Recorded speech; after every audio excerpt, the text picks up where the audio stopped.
ஆதார் அட்டையை புதுப்பிக்கவில்லை என்றால் அரசு சார்பில் கிடைக்கும் மானியம் கிடைப்பதில் சிக்கல் ஏற்படுமா? புதுப்பிக்காதவர்கள் இனி என்ன செய்ய வேண்டும்? தமிழ்நாடு இ-சேவை மைய உரிமையாளர்கள் சங்க தலைவர் மூர்த்தி அளித்த சிறப்பு பேட்டியை தற்போது பார்க்கலாம். இந்த டாக்குமெண்ட் அப்டேஷன் 10 வருடங்களுக்கு ஒரு முறை பண்ண சொல்றாங்க. முடிஞ்சிருந்தவங்களுக்கு ஆதார் எடுத்து 10 வருடங்கள் முடிந்தவங்க, அதாவது 2014 முன்னாடி ஆதார் எடுத்தவங்கலாம் இப்போ அந்த டாக்குமெண்ட் அப்டேஷன் பண்ணணும். இதை பாத்தீங்கன்னா இந்த 2014 செப்டம்பர் அந்த தேதிக்குள்ள பண்றவங்களுக்கு அந்த தேதி வரை கட்டணம் இல்லாம பண்ணலாம். 50 ரூபாய் கட்டணம் ஆதார் ஆணையத்துக்கு செலுத்த வேண்டிய கட்டணம் அதுல இருந்து விலக்கு கொடுத்திருக்காங்க. அதுக்கு பிறகு பாத்தீங்கன்னா 50 ரூபாய் கட்டணம் சேர்த்து தான் பண்ண முடியும், அது செலுத்தி தான் பண்ண முடியும். அதனால இது கடைசி நாள் அப்படிலாம் ஒன்றும் கிடையாது. ஓட்டர் ஐடியோ ஒரு ரேஷன் கார்டோ பழைய ரேஷன் கார்டு அதெல்லாம் கொடுத்து எடுத்திருக்காங்க. அதெல்லாம் முகவரியே வேற வேற முகவரி இருந்திருக்கும். ஆனா ஆதார்ல பதிவு பண்ணது பாத்தீங்கன்னா அப்போதைய முகவரி கொடுத்திருப்பாங்க. இந்த ஆவணங்கள்லாம் சரியா முறையா கொடுக்காததுனால இப்ப அந்த டாக்குமெண்ட் அப்டேஷன் பண்ண சொல்லியிருக்காங்க. ஃபைன்லாம் எதுவும் போட மாட்டாங்க. ஆதார் காலாவதியும் ஆகாது. அதெல்லாம் அதுக்கப்புறம் 50 ரூபாய் கட்டணம் செலுத்தி பண்ண வேண்டியதா இருக்கும். ஆதார் ஆணையத்துக்கு செலுத்த வேண்டிய கட்டணம் 50 ரூபாய் இருக்கும். அந்த கட்டணம் செலுத்தி பண்ண வேண்டியதா இருக்கும். ஃபைன் எதுவும் வராது.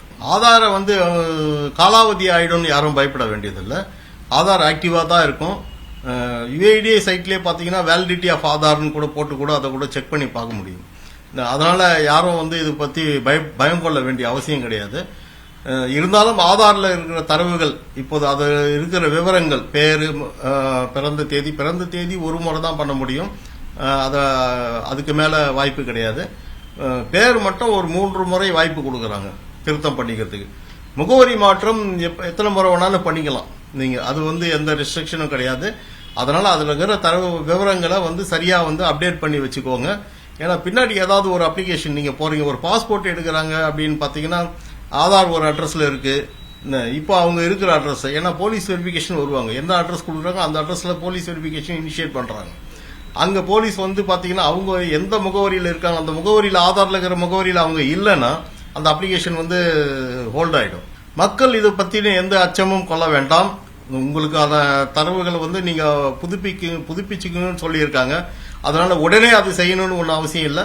இந்த செப்டம்பர் 14க்குள்ள பண்ணீங்கன்னா ஒரு 50 ரூபாய் கட்டணம், அந்த கட்டணத்திலிருந்து விலக்கு இருக்குது.